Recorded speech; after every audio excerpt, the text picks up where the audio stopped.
Margaret Thompson stood on the wraparound porch of her sprawling ranch house, watching the sun dip below the horizon.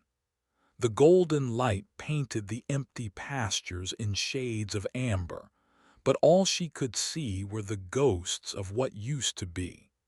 3 years had passed since her husband David's sudden heart attack, and the Broken Arrow Ranch had been slowly dying ever since. The cattle were long gone, sold to pay mounting debts. The hired hands had left when she could no longer afford their wages. Even the old barn cat had wandered off, perhaps sensing the despair that hung over the property like morning fog. At 62, Margaret felt every one of her years in her aching bones and weary heart. The bank letters came weekly now, each one more threatening than the last. Harold Brennan, the loan officer at First National, had made it clear that her time was running out. The man seemed to take pleasure in her misfortune, his cold eyes gleaming whenever he delivered another piece of bad news. She suspected he had his own plans for her land, plans that didn't include keeping it in the Thompson family. The ranch had been in David's family for 4 generations. His great-grandfather had homesteaded this land in the 1880s, building the first cabin with his own hands. Each generation had added to it, expanded it, made it better.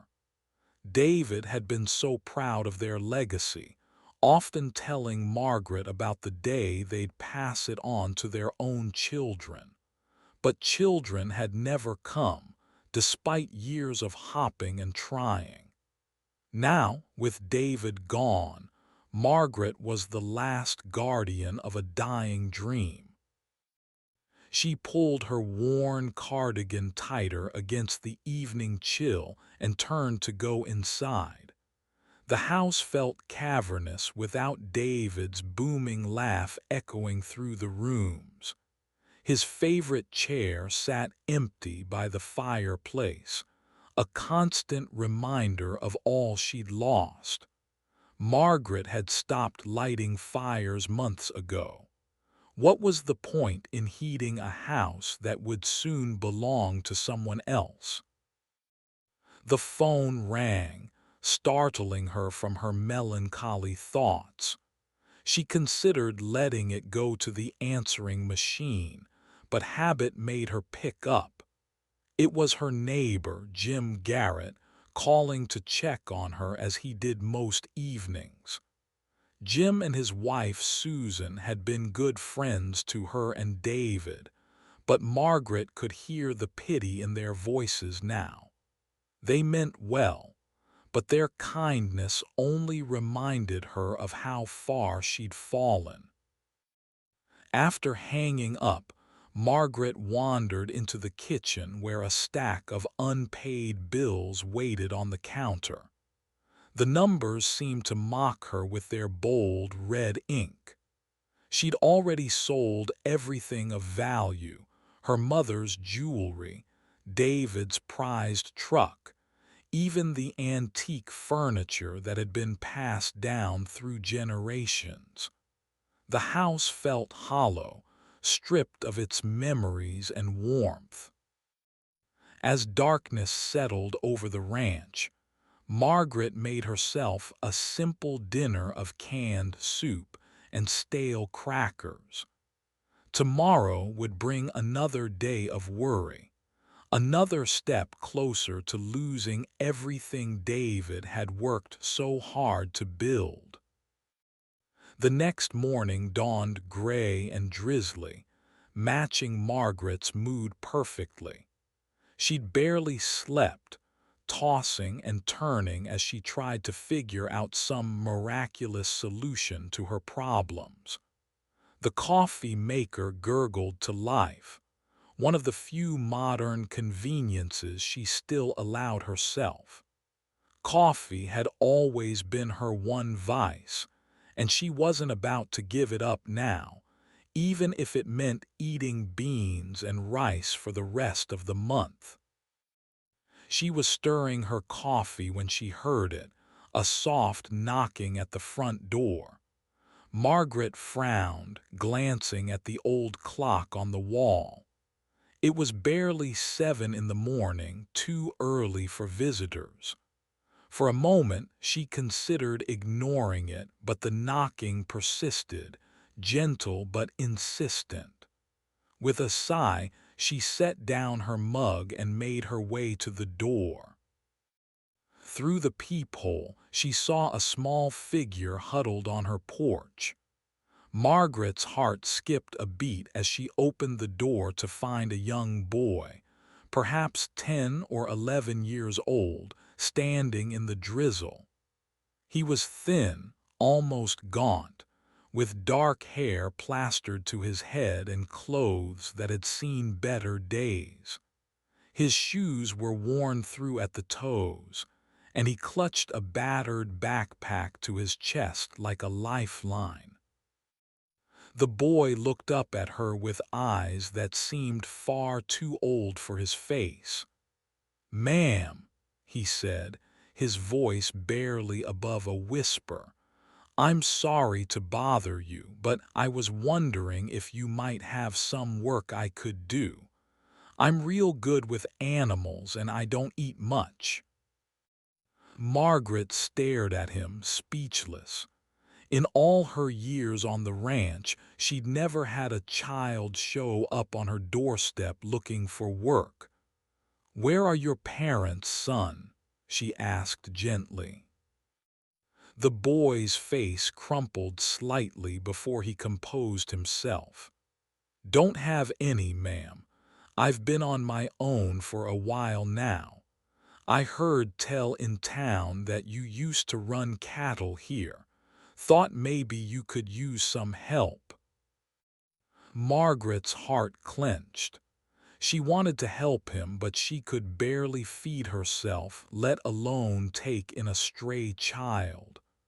"I'm sorry, but I don't have any work. The ranch, it's not what it used to be."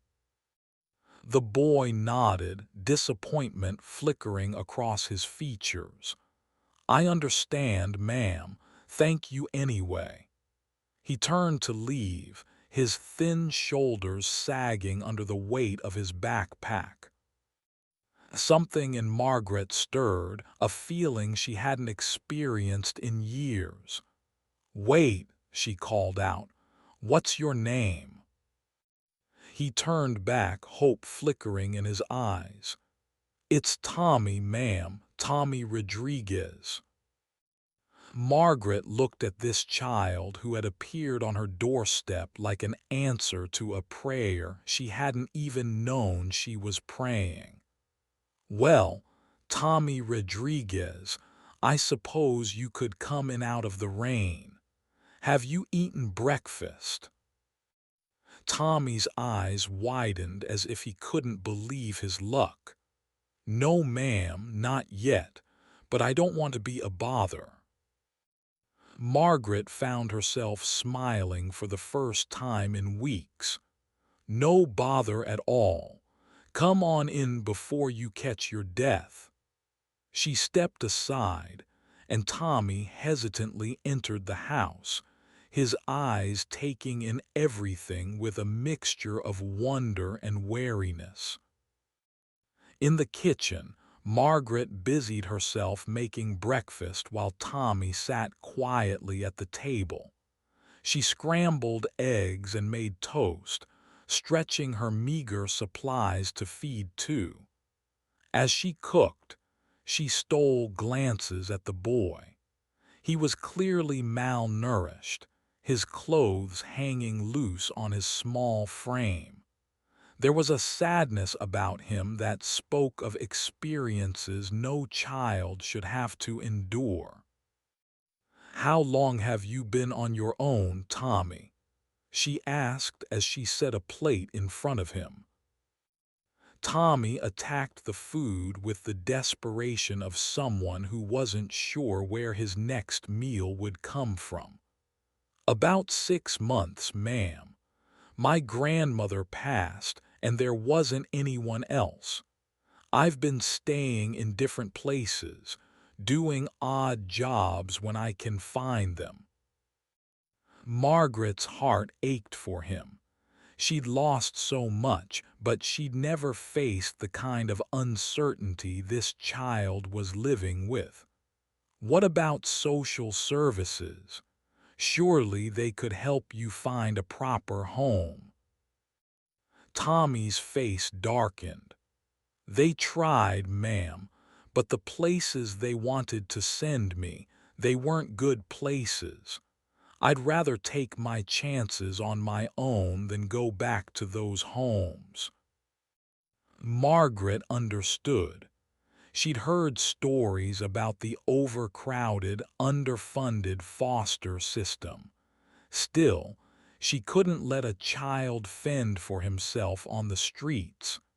"Where did you sleep last night?" "In the old barn about a mile down the road. The owner doesn't use it anymore, so I figured it wouldn't hurt anyone." Margaret knew the barn he meant. It belonged to the Hendersons, who had moved to Arizona the previous year. The structure was barely standing, certainly not fit for human habitation. The thought of this child sleeping in that drafty, dangerous building made her stomach turn. "That's not safe, Tommy. Those old buildings can collapse without warning." Tommy nodded solemnly. "I know, ma'am, but it's better than some places I've stayed. At least it's quiet there." Margaret watched him finish his breakfast, her mind racing. She couldn't afford to take in a child, but she couldn't turn him away either. David had always said that everything happened for a reason, though she'd questioned that belief many times since his death. Maybe this was the universe's way of testing her, of seeing if she still had compassion left in her heart. "Tommy," she said finally, "I can't promise you much, but you can stay here for a few days while we figure things out. The house is too big for just me anyway." The boy's face lit up with genuine joy. "Really, ma'am? I promise I won't be any trouble. I can help with chores and I'm real quiet." Margaret felt something shift inside her chest, a warmth she hadn't experienced since David's death. "We'll see about the chores. For now, why don't you get yourself cleaned up? There's a bathroom upstairs, and I think I can find you some clothes that might fit." As Tommy headed upstairs, Margaret found herself moving with more purpose than she'd felt in months. She rummaged through boxes in the spare bedroom, searching for clothes that might work for the boy.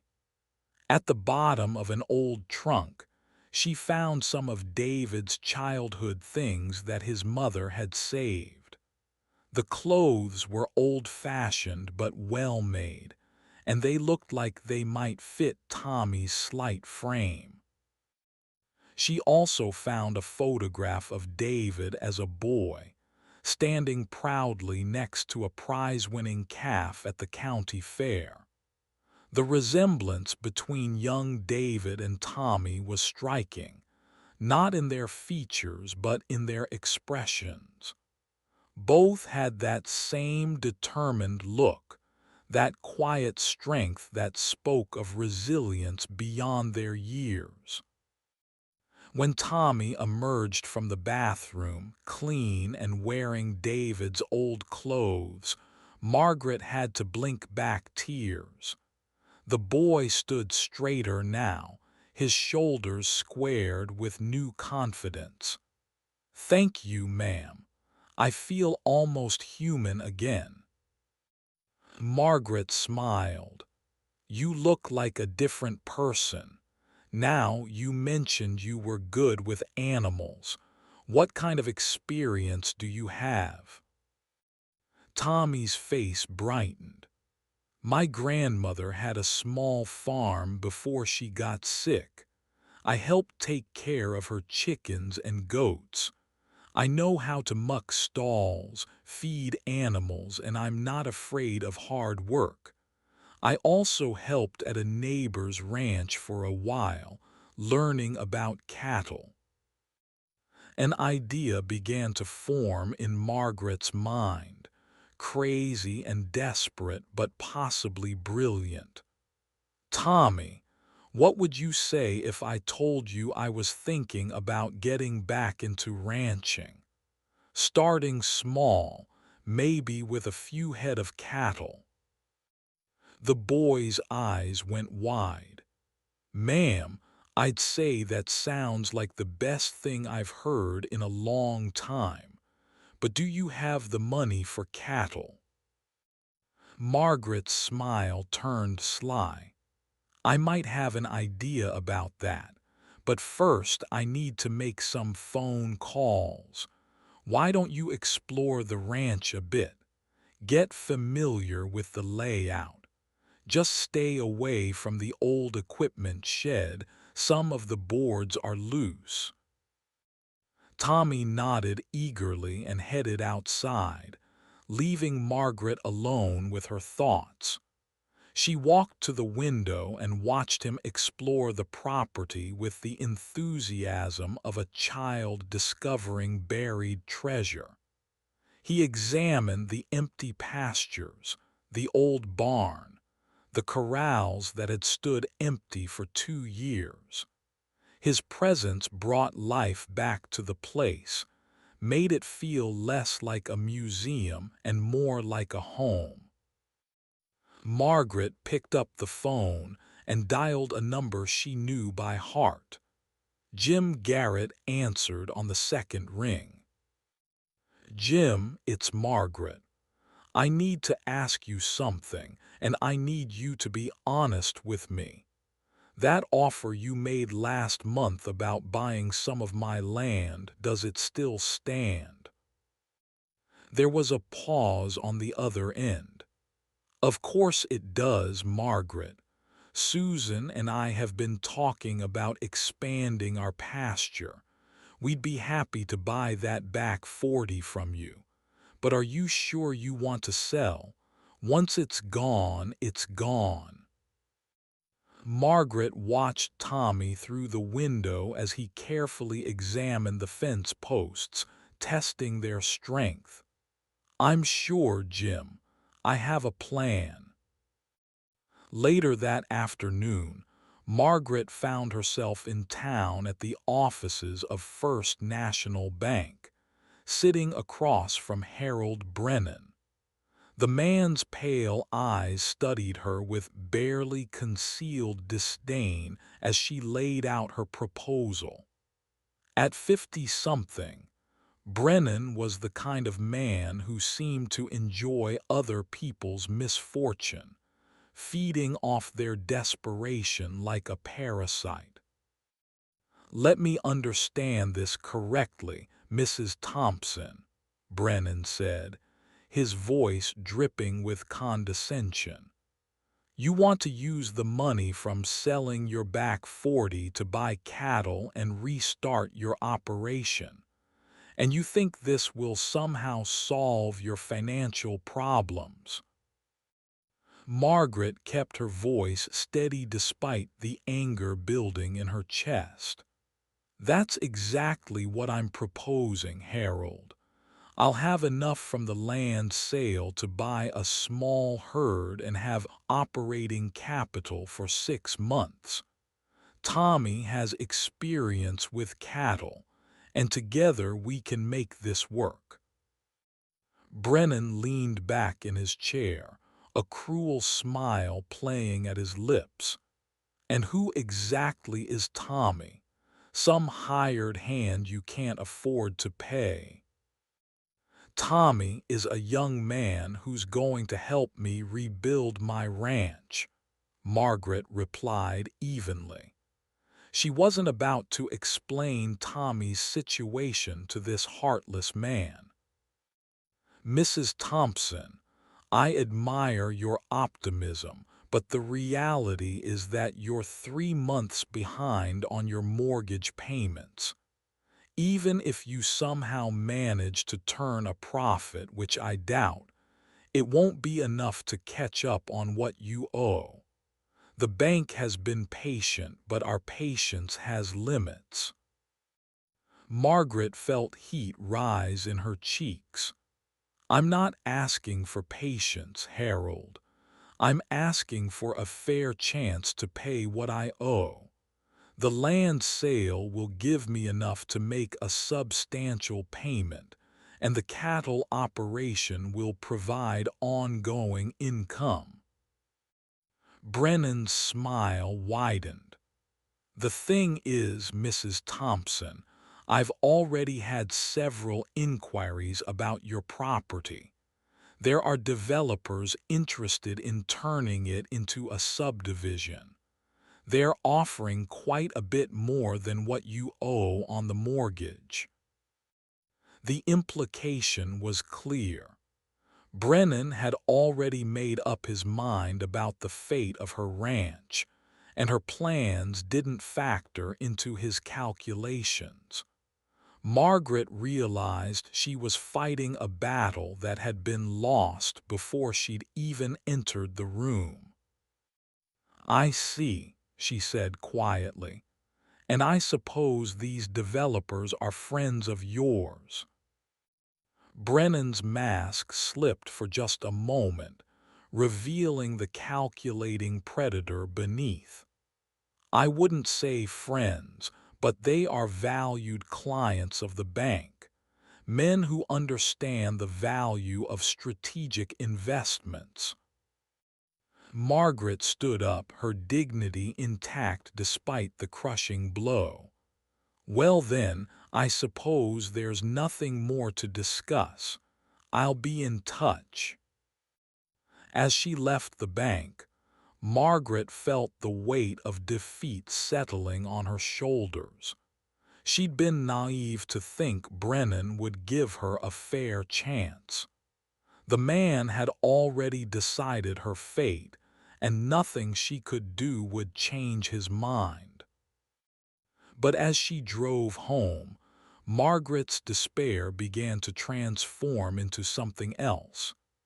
Anger, determination, the same stubborn streak that had helped her survive David's death now flared to life. Harold Brennan might think he held all the cards, but Margaret Thompson wasn't going down without a fight.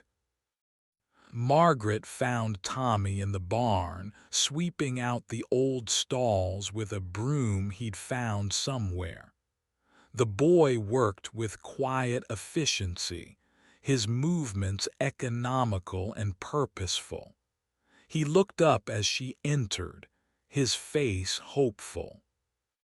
"How did it go in town, ma'am?" Margaret sat down on an old hay bale, suddenly feeling every one of her 62 years. "Not well, I'm afraid. The bank isn't interested in giving me a chance to rebuild." Tommy's face fell, but he didn't stop sweeping. "What does that mean for us?" The fact that he said us sent a warm feeling through Margaret's chest. "I don't know yet, Tommy, but I'm not giving up. This ranch has been in my husband's family for 4 generations. I won't let some greedy banker steal it without a fight." Tommy nodded solemnly. "My grandmother used to say that when things look darkest, that's when you need to shine brightest. Maybe there's another way. Margaret looked at this wise child who had appeared on her doorstep like an answer to a prayer. You know what, Tommy? You might be right. Tell me, what do you know about social media? Tommy's eyebrows shot up. Like Facebook and stuff. I used to help my grandmother with her computer sometimes. Why? A plan was beginning to form in Margaret's mind, born of desperation but fueled by righteous anger. Because I think it's time people knew the truth about Harold Brennan and his strategic investments. Sometimes the best way to fight a bully is to shine a light on what they're really doing.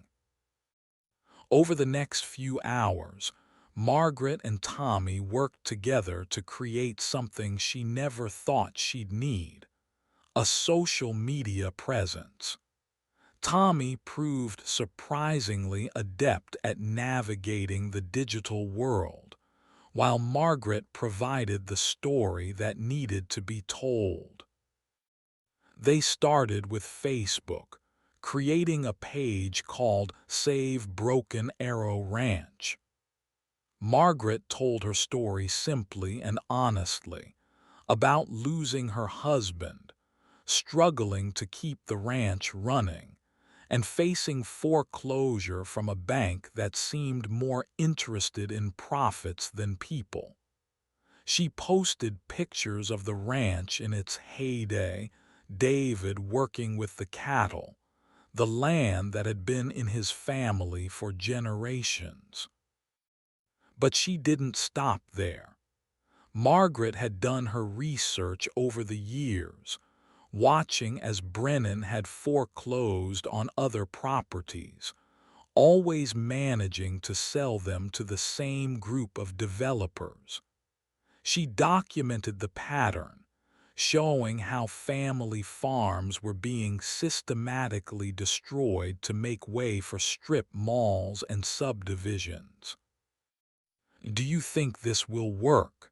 Tommy asked as they uploaded another post. Margaret looked at the screen showing their modest but growing number of followers. I don't know, but it feels good to finally fight back. Even if we lose the ranch, at least people will know the truth about what happened. What neither of them expected was how quickly the story would spread. By the next morning, their page had hundreds of shares and dozens of comments from people who had their own stories about Brennan and his tactics. Local news stations began calling, interested in the David and Goliath story of a widow and an orphaned boy fighting to save their ranch. Margaret felt a glimmer of hope for the first time in months. Maybe they couldn't win this fight, but they weren't going down quietly. The local news coverage brought unexpected allies. Linda Martinez from Channel 7 had grown up on a ranch herself and understood what Margaret was fighting for. Her human interest story about the widow and the orphaned boy touched hearts across the region. But it was the investigative piece that followed that really caused a stir. Linda had done her homework, digging into Brennan's financial dealings and uncovering a pattern of questionable foreclosures.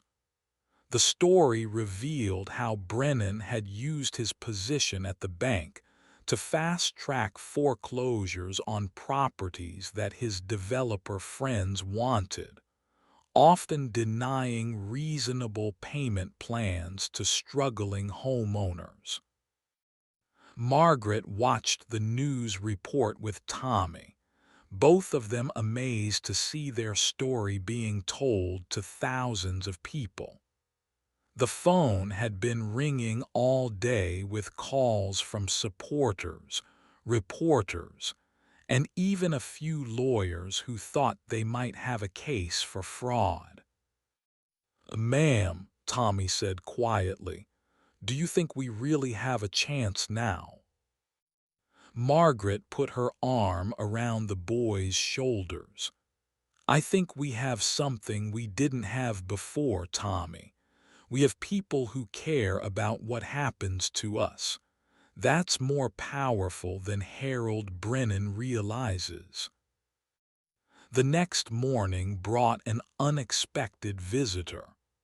Margaret opened the door to find a well-dressed woman in her 40s, carrying a briefcase and wearing a determined expression.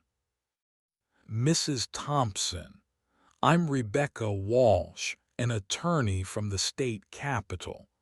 I've been following your story, and I believe we may be able to help each other." Margaret invited her in, and over coffee, Rebecca explained her interest in the case.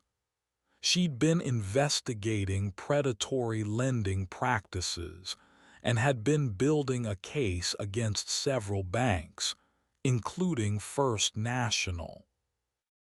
"Your situation is exactly the kind of case I've been looking for," Rebecca explained. "Harold Brennan has been operating with impunity for years, but your story has given victims a voice. I have 6 other families who have been willing to testify about similar treatment." Margaret felt a surge of hope. What would this mean for the ranch? "If we can prove fraud or deliberate obstruction of reasonable payment plans, we can get an injunction to stop the foreclosure while the case is pending. It's not a guarantee, but it would buy you time to get your cattle operation running." Tommy had been listening quietly, but now he spoke up. "What about the people who want to buy the ranch? Won't they be angry?" Rebecca smiled at the boy's astute question. "That's the beauty of it, Tommy. If we can prove that Brennan was manipulating the system for his friend's benefit, those sales contracts might not be legally binding." Margaret felt tears prick her eyes. For the first time in months, she dared to hope that they might actually save the ranch. "What do we need to do?" "First, we file an emergency injunction to stop the foreclosure. Then we gather evidence and testimony from other victims. And we prepare for Harold Brennan to fight back, because he won't go down without a fight." As if summoned by their conversation, the phone rang. Margaret answered to find Harold Brennan on the other end, his voice tight with barely controlled anger. "Mrs. Thompson, I think you should know that your little publicity stunt has caused some inconvenience for the bank. I hope you understand that this won't change anything. The foreclosure will proceed as scheduled." Margaret looked at Rebecca, who nodded encouragingly. "Actually, Harold, I think you should know that I've retained legal counsel. Any further communication should go through my attorney." There was a long silence on the other end. "I see. Well, Mrs. Thompson, I hope you understand what you're getting yourself into. Lawyers are expensive, and you're already behind on your payments." "I understand perfectly, Harold. I'm fighting for my home." After she hung up, Rebecca was already on her phone, calling her office to start the legal process. Margaret watched the woman work, feeling a strength she hadn't felt since David's death. She wasn't alone anymore. She had Tommy, she had Rebecca, and she had a community of people who believed in her fight. The injunction was granted 3 days later, temporarily halting the foreclosure proceedings. Margaret celebrated by taking Tommy to town for ice cream, both of them grinning like they'd won the lottery. The legal victory was just the beginning, but it felt like a miracle after months of defeat. News of the injunction spread quickly through the small town, creating a division between those who supported Margaret's fight and those who thought she was just delaying the inevitable. Harold Brennan's supporters were vocal in their criticism, claiming that Margaret was just a bitter old woman who couldn't accept reality. But for every critic, there seemed to be two supporters who understood what was really at stake. The Garrett family organized a community meeting at the local church, ostensibly to discuss the situation but really to show support for Margaret. The turnout was bigger than anyone expected, with ranchers, farmers, and townspeople packing the small building. Margaret stood before the crowd, feeling nervous but determined. Tommy sat in the front row, giving her encouraging smiles. "I want to thank everyone for coming tonight," she began. "This isn't just about my ranch. It's about whether we're going to let people like Harold Brennan destroy our way of life." She told her story again, but this time she had documentation to back up her claims. Rebecca had helped her prepare a presentation showing the pattern of foreclosures, the connections between Brennan and the developers, and the impact on the community. "In the past 5 years, we've lost 12 family farms in this county," Margaret continued. 12 families who had been working the land for generations, forced out by a system that values profit over people. "If we don't stop this now, there won't be any family farms left." The crowd murmured agreement, and several people stood to share their own stories. John Miller talked about how Brennan had refused to work with him when his crops failed due to drought. Sarah Peterson described how the bank had accelerated her loan payments without notice, forcing her to sell her grandmother's farm.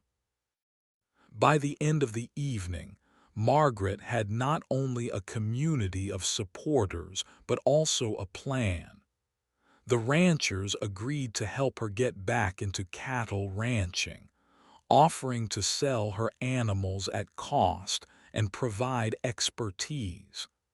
The local feed store owner promised credit for supplies.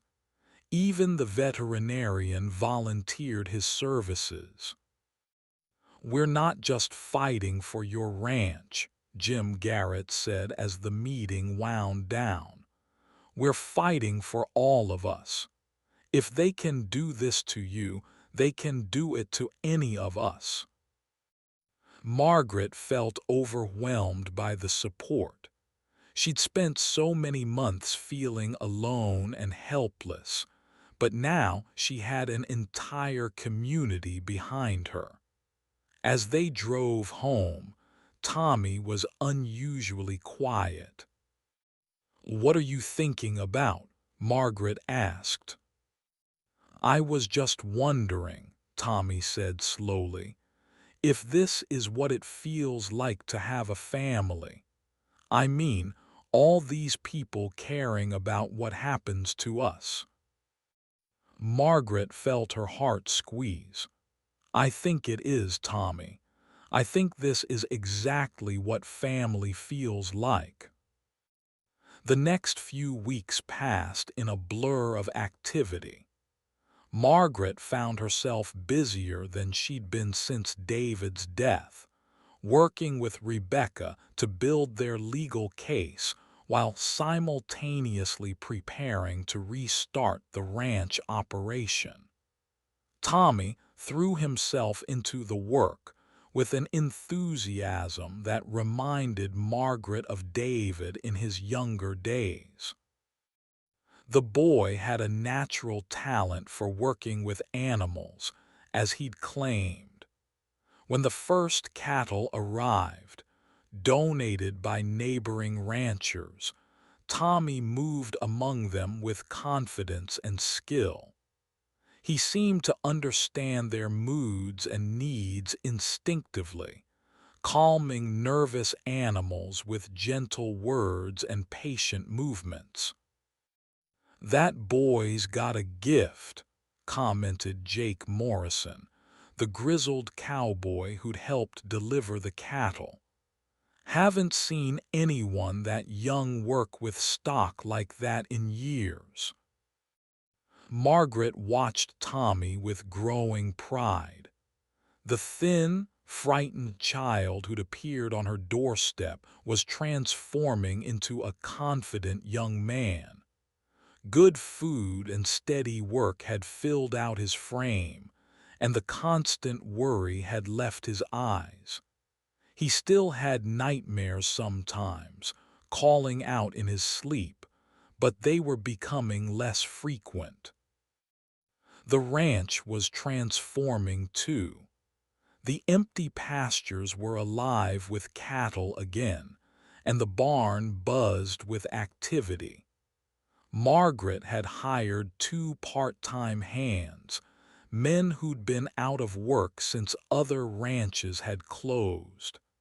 It felt good to be providing jobs again, to contribute to the community instead of just struggling to survive.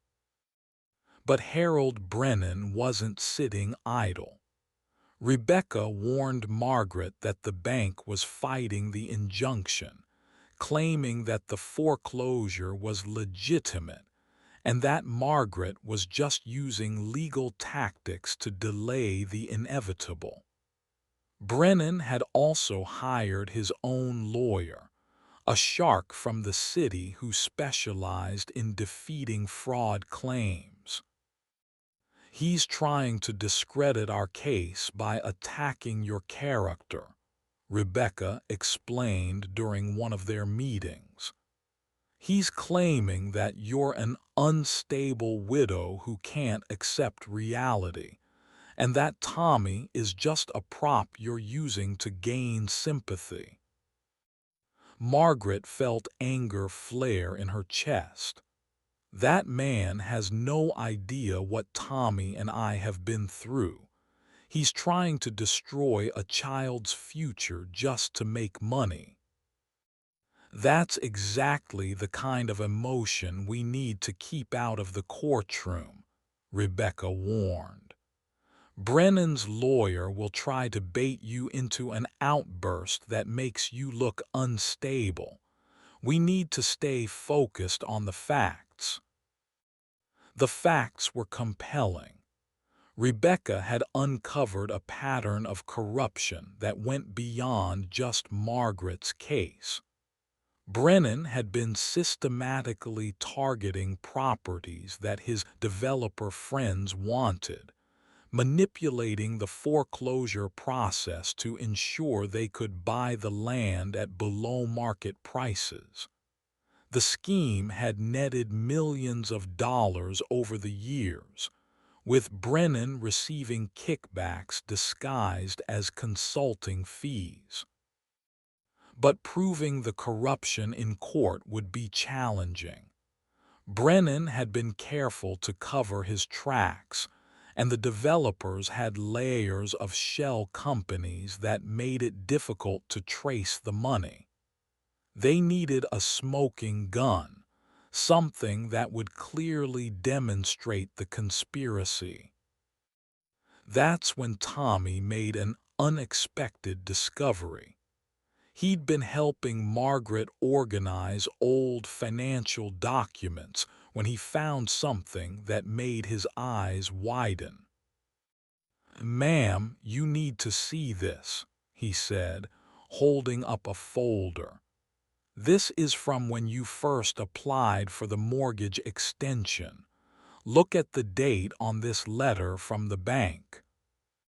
Margaret examined the document, and her breath caught. It was a letter from Brennan, dated 2 weeks before she'd even submitted her application, denying her request for a payment modification. The letter referenced an application that hadn't been submitted yet and mentioned information that hadn't been provided. "This proves he'd already decided to foreclose before even reviewing our application," Margaret breathed. "He never intended to give us a fair chance." Rebecca was ecstatic when they showed her the document. "This is exactly what we needed. It proves premeditation and bad faith on the bank's part. Brennan is going to have a very hard time explaining this." The discovery of the predated letter changed everything.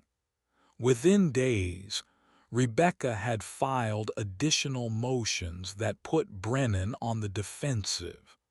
The bank's lawyer tried to claim it was a clerical error, but the damage was done. Other victims came forward with similar stories, and the pattern of corruption became impossible to ignore. Margaret found herself in the unusual position of being a local celebrity. Reporters called daily, wanting updates on the case. A national news program even sent a crew to film a segment about the fight to save family farms. Through it all, Tommy remained by her side, his steady presence giving her strength. "I never thought I'd be famous," Margaret told him one evening as they watched the evening news coverage of their story. "You're not famous for being famous," Tommy replied with wisdom beyond his years. "You're famous for doing the right thing. That's different." The boy was right. Margaret had never sought attention. She just wanted to save her home. But the fight had become bigger than one ranch or one family. It had become a symbol of the struggle between corporate greed and community values. Harold Brennan, meanwhile, was facing increasing pressure from his own bank. The negative publicity was affecting their business, and federal regulators had launched their own investigation into the bank's practices. Brennan was suspended from his position pending the outcome of the investigation, replaced by a manager from the main office. The new manager, Patricia Williams, called Margaret within days of taking over. "Mrs. Thompson, I want to apologize for the way you've been treated. The bank is prepared to offer you a new payment plan that will allow you to keep your ranch." Margaret was tempted to accept immediately, but Rebecca advised caution. "This could be a trap," she warned. They might be trying to get you to drop the lawsuit in exchange for a deal they can later modify. The legal case was moving forward, but slowly. Brennan's lawyer was using every delaying tactic in the book, filing motion after motion to postpone the trial. Meanwhile, Margaret's cattle operation was thriving. The small herd had grown, and she was even turning a modest profit. Tommy had proven invaluable, managing the day-to-day operations with skill that impressed everyone who met him. "That boy's wasted on ranch work," commented Dr. Sarah Chen, the veterinarian who'd been donating her services. "He's got the kind of intelligence that could take him anywhere he wants to go." Margaret had been thinking the same thing. Tommy was clearly gifted, but his education had been disrupted by his circumstances. She'd been homeschooling him with materials from the library, but he deserved better. The problem was, formal schooling would mean dealing with social services, and Margaret still didn't have legal custody of the boy. It was another complication in an already complicated situation. Margaret had grown to love Tommy like the son she'd never had, and she knew he felt the same way about her. But their relationship existed in a legal gray area that could be challenged at any time. "We need to make this official," she told Rebecca during one of their meetings. "I want to adopt Tommy, but I don't know if that's possible given our circumstances." Rebecca smiled. "Actually, I think our recent successes might work in your favor. You've proven that you can provide a stable home and income. Tommy's clearly thriving under your care. I think we can make a strong case for adoption." The adoption proceedings began just as the bank fraud case was heating up. Margaret found herself juggling legal meetings, court dates, and the daily demands of running a ranch. Tommy was a constant source of support, helping with everything from feeding cattle to organizing legal documents. The boy had grown in confidence and skill over the months they'd been together. He'd gained weight and height, and his eyes had lost that haunted look that had marked him when he first arrived. More importantly, he'd gained a sense of belonging that had been missing from his life. "Ma'am," he said one evening as they sat on the porch watching the sunset, "I want you to know that whatever happens with the legal stuff, these have been the best months of my life. You gave me a home when I didn't have anywhere else to go." Margaret felt tears prick her eyes. "You gave me something too, Tommy. You gave me a reason to fight. I don't know if I would have had the strength to battle Brennan without you here."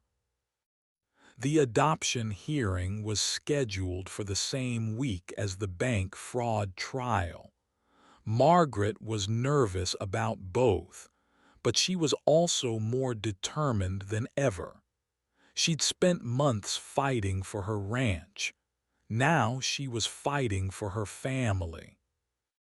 The social worker assigned to their case, Mrs. Rodriguez, had been impressed by Tommy's transformation. "It's clear that this placement has been beneficial for both of you," she told Margaret. "Tommy has thrived under your care, and you've shown remarkable dedication to his well-being. The hearing itself was surprisingly straightforward. The judge, a woman in her 50s who'd grown up on a farm herself, listened to Tommy's testimony about wanting to stay with Margaret.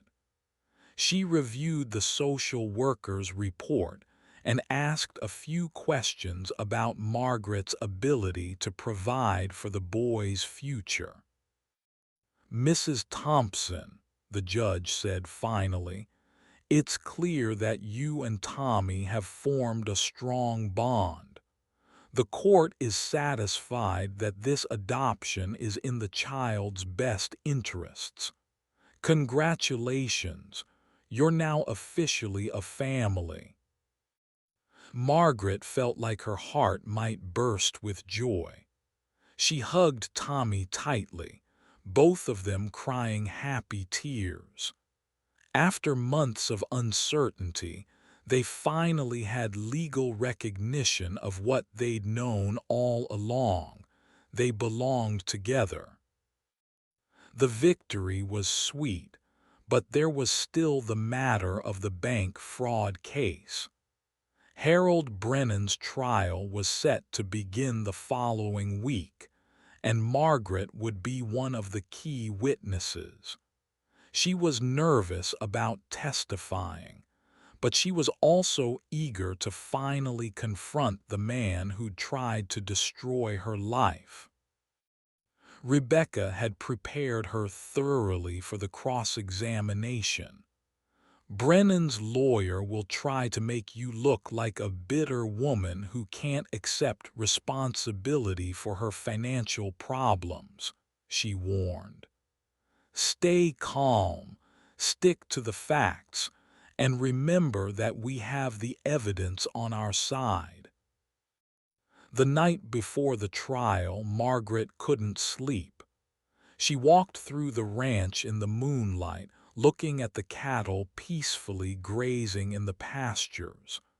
A year ago, she'd been ready to give up. Now she had a thriving ranch, a son, and a chance to see justice done.